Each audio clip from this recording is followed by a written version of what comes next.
वास्तवदर्शी. परतवाडा शहरातून या क्षणाची सर्वात मोठी आणि खळबळजनक बातमी समोर येत आहे. ज्या सेक्स स्कॅन्डल ने संपूर्ण अमरावती जिल्हा हादरवून सोडला होता, त्या प्रकरणातील मुख्य आरोपी अयान अहमद याच्या गळ्याभोवती आता कायद्याचा फास आवळला जात असतानाच त्याच्या आर्थिक साम्राज्यालाही मोठे धक्के बसू लागले आहेत. आरोपी अयान अहमदच्या घरात भाड्याने असलेल्या दुकानदारांनी आता आपले गाळे रिकामे करण्यास सुरुवात केली आहे. ज्या ठिकाणी हे काळे कारनामे रचले गेले, त्या कलंकित जागेत व्यवसाय करणे आता दुकानदारांना अशक्य झाले आहे.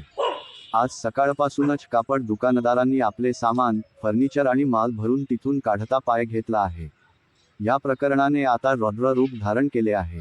हिंदुत्ववादी संघटनांनी या प्रकरणात उडी घेतली असून त्यांनी थेट प्रशासनाला इशारा दिला आहे. मुलींना नासवणाऱ्या अयायांचे घर प्रशासनाने तात्काळ पाडून टाकावे, अशी मागणी आता जोर धरू लागली आहे. जर कारवाई झाली नाही, तर आंदोलन अधिक तीव्र करण्याचा इशाराही देण्यात आला आहे.